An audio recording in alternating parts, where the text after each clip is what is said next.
l'argent, il est là.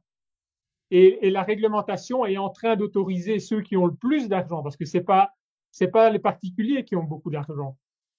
Les particuliers, ils ont de l'épargne peut-être, certaines personnes ont 100 000, 200 000 euros d'épargne, voire plus. Mais les institutions, on parle souvent en millions d'euros. Ils ont des propriétés aussi qui peuvent être vendues, etc. Donc le vrai, là où est vraiment l'argent, c'est dans les sociétés. C'est pas chez les particuliers. Donc grâce à la réglementation qui arrive, les sociétés vont pouvoir investir. Et comment est-ce qu'elles vont investir? Eh bien, c'est notamment avec les ETF. Donc les ETF, ce sont des produits financiers qui vont permettre à des institutionnels, donc à des sociétés, d'acheter de la crypto-monnaie de manière simple et sécurisée pour eux.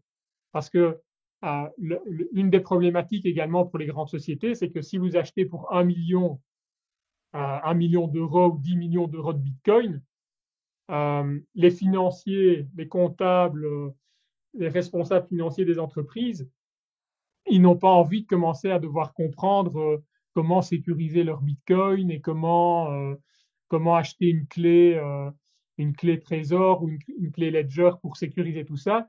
Eux, ils veulent que ça soit fait par quelqu'un d'autre, d'accord?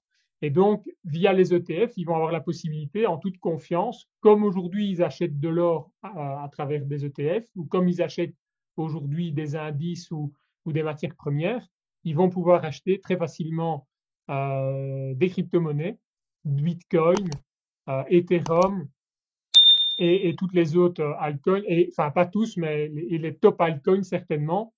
Maintenant, dès que les bitcoins vont être vendus, bah, ça fait rentrer de l'argent aussi au niveau de l'écosystème de crypto-monnaies qui peut être ensuite versé dans les altcoins. On va vous expliquer un peu plus tard ce que c'est.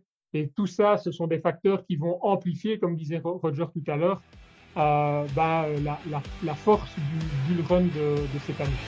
Si vous avez aimé cette analyse, pensez à la liker, de vous abonner et de cliquer sur la cloche pour ne manquer aucune de nos vidéos. Partagez vos réflexions dans les commentaires ci-dessous. Pensez-vous que les investisseurs institutionnels seront le catalyseur du prochain grand boom des crypto-monnaies?